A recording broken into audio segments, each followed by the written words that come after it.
Ça y est, c'est officiel, nous avons enfin le titre de Spider-Man 4 avec Tom Holland, c'est officiel, ça a été révélé par Sony à la CinemaCon ainsi que plein d'autres trucs, le logo du film qui a changé par rapport à la trilogie précédente, mais aussi on a des infos sur le comics qui va être adapté, tout ça, on va tout analyser, on va tout aborder, il y a beaucoup de choses à dire, vous allez voir, et d'autre part, on a aussi un autre projet qui est biberonné par Sony, qui est Spider-Man Beyond the Spider-Verse, l'un des films les plus attendus de mon côté dans ces prochaines années, qui va compléter la trilogie du Spider-Verse, qui va être le dernier opus de cette exceptionnelle saga. Vraiment, c'est giga trop bien que ça sorte. On a la date, on a des visuels, on a plein de trucs, donc j'espère que vous avez du temps, on va aborder ça ensemble et on va l'aborder correctement. Et donc si le concept vous plaît, si la chaîne vous plaît, n'hésitez pas à liker, à partager, à vous abonner, c'est ça qui fait vivre tout ça, c'est ça qui fait monter dans l'algorithme, c'est une aide précieuse, merci à tous ceux qui le feront.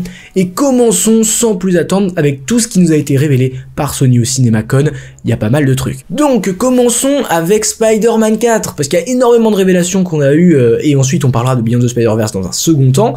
Mais j'aimerais revenir à il y a quelques jours, puisque si vous n'avez pas suivi, ce qui est quand même peu probable, il y a eu l'annonce un peu abrupte du casting d'Avengers Doomsday, du moins les 27 premiers noms qui apparaîtront dans ce gigantesque blockbuster nous ont été communiqués, et à la surprise générale, Tom Holland n'y figurait pas. Alors on se disait mais qu'est-ce qui se passe, il y est pas, pour quelle raison? Enfin c'était quand même assez étrange de pas retrouver Tom Holland, qui pour nous était peut-être l'Avengers qu'on avait envie le plus de découvrir dans ce film, après avoir pris un peu d'assurance, tout ça. Il y a deux scoopers, c'était il y a quelques jours seulement, il y a moins d'une semaine, qui avaient donné des théories différentes, qui étaient plutôt viables. Donc on va aborder celle notamment de Jeff Snyder, de Insider, qui avait dit que Spider-Man 4 en fait se déroulerait pendant les événements d'Avengers Doomsday, donc que les deux films chronologiquement se superposaient, ce qui faisait que Tom Holland ne devrait pas apparaître dans Doomsday puisqu'il serait occupé dans les événements de son film. Et moi j'avais cette idée que peut-être, dans un univers parallèle, il y aurait une partie du roster des Avengers dans Doomsday, c'est-à-dire certains Avengers, voilà, et en fait l'autre partie du roster serait dans Spider-Man 4, comme deux films Avengers qui sortiraient l'un après l'autre et qui se passent en même temps, mais les enjeux sont pas tout à fait les mêmes. Voilà, c'était une petite théorie que j'avançais, puis Jeff Snyder nous dit que c'est pour ça que Tom Holland n'y est pas. Bon, en réalité j'ai très peu de doutes sur le fait qu'il y soit, enfin ça paraît évident. Mettre Spider-Man dans ton film Avengers, ça te fait un coup de boost de plus de 300 millions au box-office, enfin je sais pas, c'est le héros le plus populaire du monde, les gens vont au cinéma pour le voir. Enfin bref, du coup ce qui avait été dit par Daniel RPK, moi me satisfaisait plus. Il nous disait que Tom Holland en fait était en discussion pour rejoindre Doomsday, que les accords étaient pas totalement finalisés, que donc j'imagine tout ce qui est salaire, machin, ça a pas encore été totalement discuté. Surtout que Tom Holland est actuellement occupé encore pendant quelques jours sur le tournage de l'Odyssée de Christopher Nolan, il y figurera parmi les personnages principaux, puisqu'il devrait, selon certaines rumeurs, jouer le fils d'Ulysse dans cette fameuse épopée que sera l'Odyssée qu'adapte Nolan. Donc effectivement ce serait la raison pour laquelle Tom Holland n'a pas été annoncé, c'est que tout simplement ça n'est pas sûr encore qu'il y soit, puisque ces contrats n'ont pas été signés, mais je pense qu'il y a un accord au moins de principe avec Marvel pour qu'il y soit. Voilà, c'était le contexte pour parler de Spider-Man 4 et de ce qu'on a eu les derniers jours, parce que ça me paraissait important. Voilà. Ensuite, on a appris que Sadie Sink avait été castée, l'actrice connue pour Stranger Things, avait été castée dans Spider-Man 4. Il y avait eu notamment Daniel RPK qui nous avait dit que Sadie Sink elle allait jouer un personnage qui est une femme vive et libre d'esprit, volontaire, intelligente et parfaitement intimidée, et on dit qu'elle a un passé mystérieux, et certains imaginaient pourquoi pas une Mary Jane Watson, ça paraît très bizarre, un doublon avec MJ qui est joué par Zendaya, d'autres disaient Jean Grey peut-être, d'autres pensaient à d'autres personnages, mais c'était globalement ce qui revenait, ou Gwen, voilà, et donc voilà, c'était le mystère. Mais on l'a toujours pas résolu d'ailleurs. Ensuite, là c'est vraiment il y a quelques poignées de jours, Spider-Man 4 aurait une méchante principale, donc ce serait une femme qui serait la principale antagoniste de l'intrigue. Le rôle a déjà été attribué, donc ça c'était Mike Timchenelo qui nous l'avait dit, et qu'une annonce officielle devrait bientôt se faire, et puis Daniel RPK avait un peu corroboré en disant que ce qu'il avait dit, Mike Timchenelo, ou ce qu'elle avait dit, était vrai, mais que il n'a pas dit que c'était la méchante principale. Donc il pourrait y avoir plusieurs méchants, on pense à Doctor Doom notamment, c'est un film qui va sortir entre les deux films Avengers, donc voilà. Donc il pourrait y avoir quelqu'un d'autre comme méchant principal, ou peut-être plusieurs méchants. L'appel à casting a été fait pour une femme de 30 à 50 ans, de n'importe quelle ethnie, donc ça devrait pas forcément être Sadie Sink qui jouerait l'antagoniste du film, mais elle serait pourtant présente aussi. Voilà. Ensuite, ça c'était vraiment juste hier en fait, juste avant l'annonce du logo et du titre du film Spider-Man 4, Tom Hardy a révélé qu'il y avait eu des discussions très proches pour un crossover entre Spider-Man et Venom, mais que finalement, en raison de politique entre studios, ça n'a pas pu se faire. Il a dit on a failli y arriver, on s'est rapproché autant que je pouvais l'imaginer, à part faire un film ensemble, ce que j'aurais fait, ça aurait été tellement amusant. Donc ce qui prouve quelque chose, c'est que Sony et Marvel, il y a vraiment eu une petite guéguerre entre les deux. Je pense que Sony voulait absolument faire son film Spider-Man et Venom, que Marvel a décidé de lutter pour ne pas le faire, et que finalement ça ne s'est pas fait. Je pense que vraiment, quand vous regardez la scène post-générique de Spider-Man No Way Home avec l'apparition du symbiote, c'était vraiment une volonté de Sony de lier à son univers qui maintenant est mourant. Je sais même pas s'il y aura une suite, avec tous ces Morbus, Madame Web, tout ça. Sauf que bon, depuis, ça a pas mal changé, les plans ont changé, puis Sony a un peu abandonné cet univers-là, et donc Venom n'a pas marché, donc voilà, c'était une des directions que devait prendre le film à un moment, et puis ça ne s'est pas fait. Donc Marvel a un peu gagné sur ce point-là, c'est plutôt sympa. Ils ont gagné aussi sur le fait que c'est Destin Daniel Cretton qui va réaliser ce film, lui qui avait réalisé Shang-Chi côté Marvel, et aussi des épisodes de Wonder Man qui sortent en fin d'année là. Voilà. Et enfin on arrive dans le cœur du sujet, bien sûr, le premier logo et le premier titre du coup annoncé pour le film, Spider-Man Brand New Day, au cinéma le 31 juillet 2026, donc évidemment c'est la date américaine, nous ça devrait soit être 2 jours avant, pardon, soit 3 jours après, mais toujours est-il que le logo est très différent de ce qu'on a déjà eu, et si vous remarquez bien, il y a pas mal de changements. Mais voilà, Spider-Man Brand New Day, qui est le titre officiel de Spider-Man 4, et c'est pas la première fois qu'on voit ce titre, parce que faut remonter en novembre 2024 pour se rendre compte qu'effectivement, il y avait eu une fiche de production, une fiche de prod, donc Production Weekly, qui est le média qui avait partagé ça, où effectivement, on retrouvait Spider-Man Brand New Day, et notamment certains personnages qui devraient être présents. Donc est-ce que ça corrobore certains noms qu'on retrouve sur cette fiche de production, notamment Robert Downey Jr., notamment Michael Keaton en vautour, notamment Andrew Garfield dans Spider-Man? C'est bel et bien ce qu'on essaye de savoir. Et à l'époque, c'était le tournage en mai 2025, vous allez voir que ça a un peu changé, puisque normalement, selon ce qui a été annoncé, le tournage de Spider-Man 4, c'est prévu pour juin. Voilà, c'est ce qu'a dit le réalisateur Destin Daniel Cretton. Voilà, je sais pas comment on dit, mais en tout cas son prénom c'est Destin, et on est tous contents. Du coup, pour revenir à ce petit logo de Spider-Man Brand New Day, il conserve pas la même police que la trilogie originale Home, enfin, il le conserve dans un certain sens, puisque c'est le petit sous-titre maintenant qui devient ce avec quoi on utilise cette petite police d'écriture. C'est plus la même par contre pour le grand logo Spider-Man, et ce grand logo Spider-Man, je sais pas vous, mais ça me fait penser, j'ai vu pas mal de gens en parler sur les réseaux, et c'est ce qui est plutôt vrai, au marketing, au merchandising qu'on avait sur Spider-Man dans les années 2000. Il y a beaucoup de fois on retrouve ce logo dans les années 2000 avec des t-shirts, des couvertures, des jouets, des petits comics, voilà, il y a toujours ce logo qui est revenu, et c'est celui qu'on va utiliser. Ce logo me plaît beaucoup, il est un peu flashy, il est sympa, du jaune, du rouge, du bleu, on est très content de ce côté-là. Donc voilà, il y a des petits changements au niveau même du logo, donc ça fait plaisir. Faut pas se mentir, Brand New Day, ça veut dire, voilà, nouveau jour, ça veut dire du changement, et ça veut dire aussi que on va changer de logo, on va changer de patte, on va changer de DA, on a changé de réalisateur aussi, c'est plus John Watt, justement, c'est Destin, donc c'est super, c'est super, on sent un vent de fraîcheur, et j'espère que ça se retranscrira dans le film avec des scènes qu'on n'a jamais vues au cinéma, vraiment une toute nouvelle ère de Spider-Man, c'est tout ce qu'on espère, c'est tout ce qu'on attend. Donc ok, pour ceux qui étaient sur place à la CinemaCon, Tom Holland a fait un petit message, il a dit « Je suis à l'autre bout du monde en tournage, je sais qu'on vous laisse sur un suspense énorme à la fin de No Way Home, alors Spider-Man Brand New Day est un nouveau départ », c'est exactement ça, c'est tout ce que je peux dire, voilà. En gros, il a rien révélé du tout, mais nouveau départ, ça veut dire nouvelle, voilà, ça veut dire nouveauté, ça veut dire renouveau pour moi. Il y a quelque chose qui se passe avec ce film, et j'aime plutôt bien ça. Alors du coup, Peter Parker interprété par Tom Holland portera officiellement un nouveau costume dans Spider-Man Brand New Day, ce qui veut dire qu'à mon avis, son costume ici que vous voyez là, qui était à la fin de No Way Home, dans cette scène, dans la neige et tout ça, il sera réutilisé, mais je pense dans Doomsday, s'il est réutilisé, sinon il aura juste un nouveau costume, et on n'utilisera plus celui-là qui pour moi était vraiment incroyable.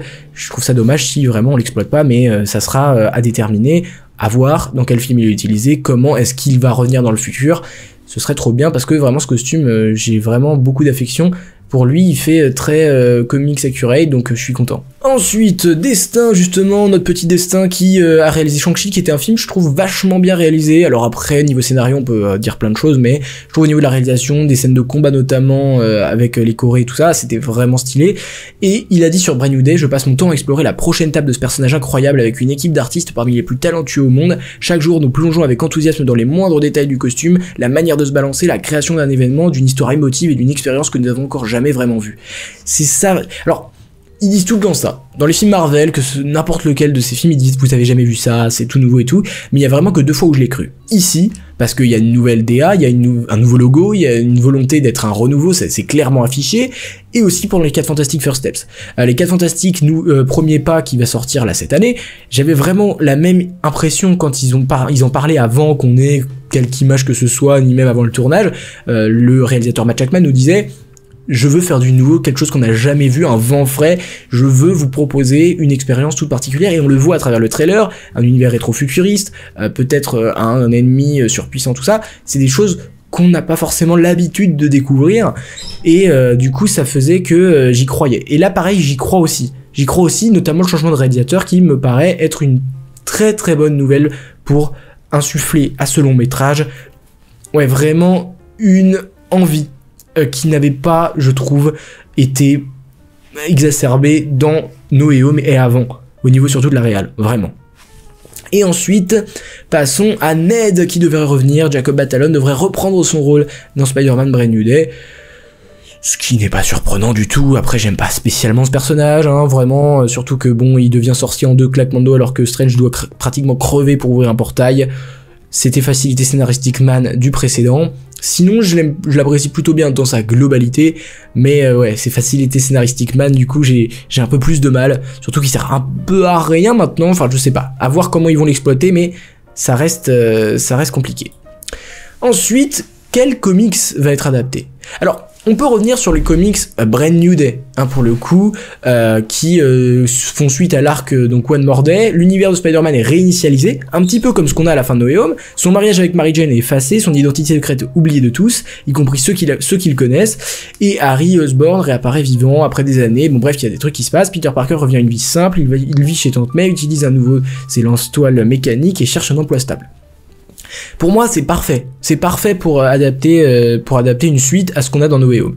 Mais par contre, d'après ce qui a été dit, d'après ce que j'ai compris, d'après ce que j'ai vu sur les réseaux, tout ça, de ce qui a été déclaré par notre cher Destin, c'est que nous allons avoir plutôt une adaptation du comics qui s'appelle Spider-Man Most Wanted, dans lequel Peter Parker est confronté à 2 défis majeurs, échapper à la justice après avoir été injustement accusé, et gérer la perte temporaire de son Spider-Sense, et l'un des points centraux est que Wilson Fisk est devenu maire de New York. Le retour de cette intrigue qu'on pensait abandonner depuis longtemps, qui devrait avoir une place. Alors, est-ce que c'est réellement ça, ou est-ce que c'est un peu un troll des gens parce que c'est le 1er avril, mais en tout cas ce que j'ai entendu c'est que ça pourrait être adapté, j'y crois.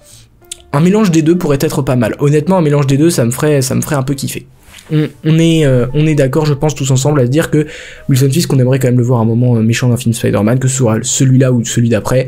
Il faut que ça arrive un moment, il faut qu'il y ait un team-up avec Daredevil, il faut que ça se passe, voilà.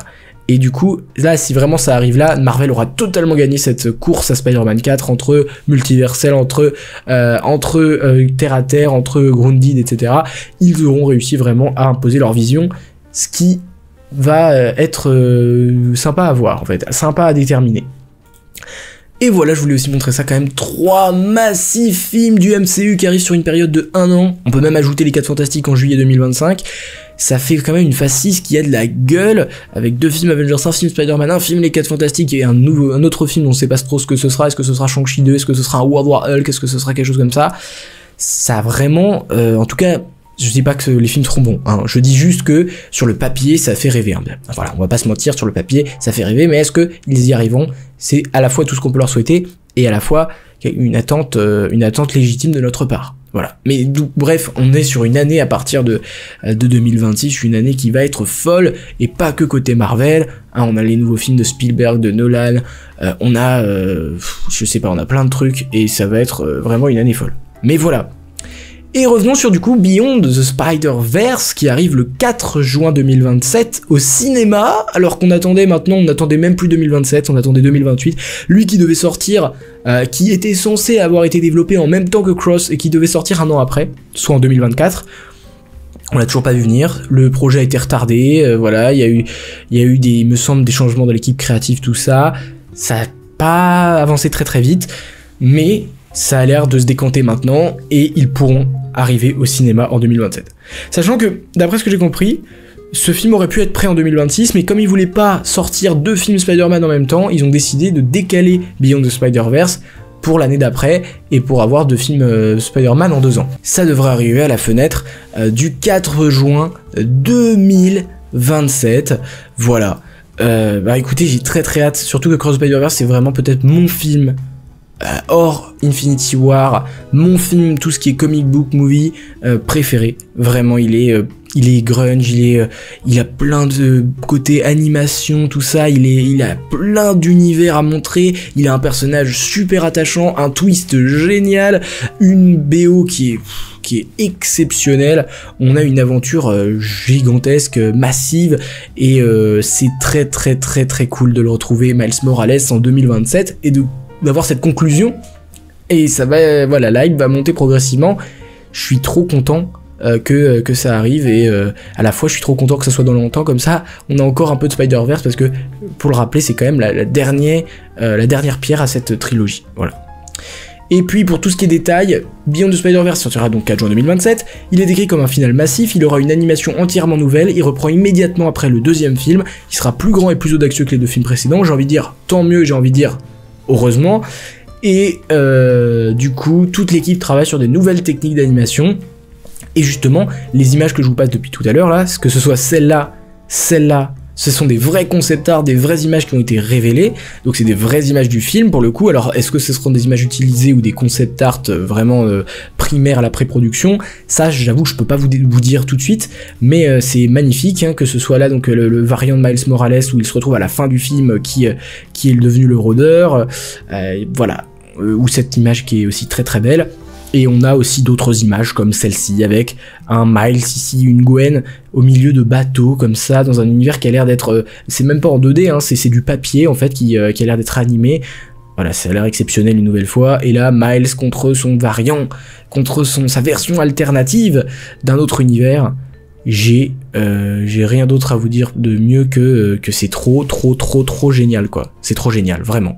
Je suis trop content. Trop content. Eh bien écoutez, voilà, on est revenu sur toutes les news autour de Spider-Man 4 et Beyond the Spider-Verse, 2 films que j'attends énormément, au tournant, les 2 au tournant. Et je suis vraiment la Marvel qui commence à régaler avec Doomsday, avec peut-être des choses qui vont arriver sur Spider-Man 4.